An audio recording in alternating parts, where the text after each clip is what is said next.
জিনে এবং ইনসানে বিবাহ শাদী হওয়া সম্ভব হয়ে থাকে, হতে পারে, ছেলে মেয়েও হতে পারে, বিয়ে হতে পারে, হ্যাঁ হতে পারে। তখন জিনদের যে আসল আকৃতি, সে আকৃতি কিন্তু মানুষের সঙ্গে তাদের মেলামেশা বা এটা সম্ভব না।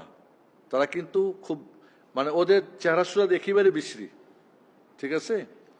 এবং ওরা আসল আকৃতিতে যদি মেলামেশা করে তাহলে কোনো সে ছেলে হোক বা মেয়ে হোক, মানুষ তার অনেক কষ্ট হবে, জ্বলে পুড়েও যেতে পারে, তার অনেক কষ্ট হতে পারে। সে তখন মানুষের আকৃতি ধারণ করবে, সাধারণত আকৃতি ধারণ করে করতে পারে। তবে এগুলি বেশিরভাগ অনেক সময় একটু প্রস্তাব দিতে পারে, যেরকম প্রস্তাব বলছে যে আমি আসো বিয়ে করো, না যাই ভালো, কারণ পরবর্তী কি হবে কেমনি কি আমি তো জানি না তার জগৎটা, সে ভালো না মন্দ তাও কেমনি যাবো না, ফাঁকি তো দিতে পারে। আজকাল দেখেন অনেক প্রেম করে অনেক ঝামেলা টামেলা করে, ওদেরও তো বুঝি ফেসবুক টেসবুক আছে, ওদেরও হয়তো কি বলে এইসব সোশ্যাল মিডিয়া, ওরাও হয়তো এই মোবাইল টোবাইল ব্যবহার করছে, আল্লাহ ভালো জানেন।